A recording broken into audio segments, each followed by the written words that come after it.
Hello guys, for today's vlog, we are here in the church for my holiday every Sunday and for tithes and giving as your testimony. Please watch. Welcome to my videos, to my channel. Those who are not yet subscribe my channel, please do subscribe. Please bell the button para updated sa aking mga videos. Salamat. Thank you so much.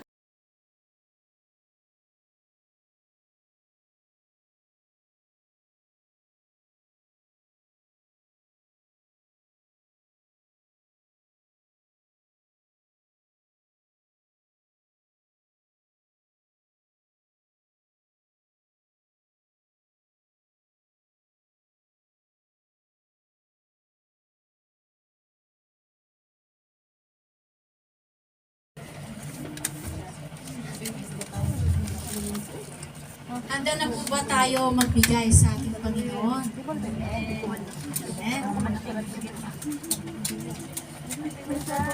Basahin po natin sa Deuteronomy 14:22. You must set aside a tithe of your crops, 1/10 of all the crops you harvest each year. Can we read? You must set aside a tithe of your crops, 1/10 of all the crops you harvest each year. Each year. The Bible reminds us that we give our crops. Each one of us share our crops to our God. Ibig sabihin, sa ating mga sahod, dapat mayroon tayo ilalaan para kay Lord kasi we are nothing without the grace of God. Hindi po ba? Yung grasya natin na natatanggap araw-araw ay di lang galing sa hard work natin o kay Amo. Subalit, dahil sa grasya ni Lord sa atin, di ba ba? We receive the promises of God every day. Pagkagising pa lang natin, we are blessed. Amen. How much more if we are generous to give or to share our blessings to God? Di po ba? Unahin natin si Lord at tiyak di tayo mawawalan o mauubusan.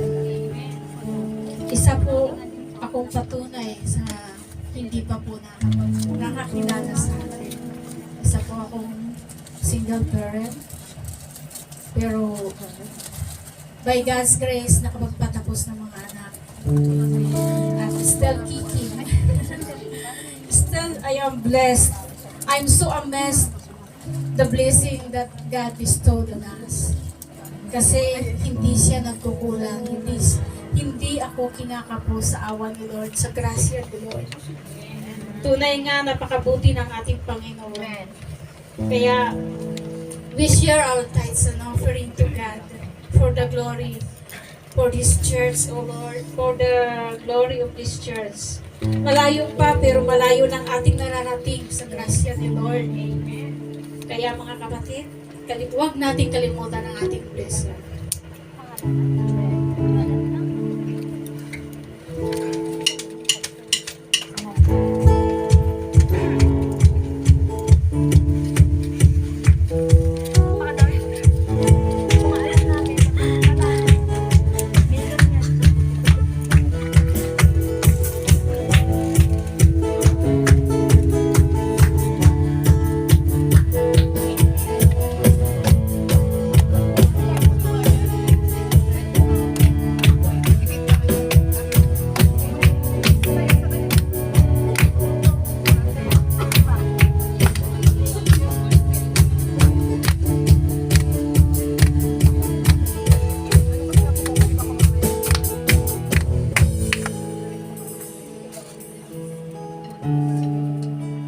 Please lay hand the tithes and offering.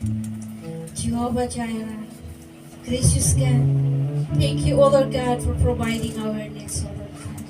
Yes, Father God, regardless of what we are facing this day, O Lord God, we always cling to you, O Lord God. Enable us, O Lord God, to be a good steward of giving, O Lord God. Yes, Father God, we lift up these tithes and offering, O Lord, for the furtherance of your kingdom. Lord, We are nothing without your grace, O Lord God. Kaya binabalik po namin sa iyo, O Lord God, ang iyong grasya, O Lord God. Yes, Father God, we hope, we pray, O Lord, na lahat kami po ay maging mabuting tagapag-tithes, O Lord God. Ay balik ang aming mga ikamo sa iyo, O Lord God. Yes, Father God, we pray in Jesus name, O Lord. Amen.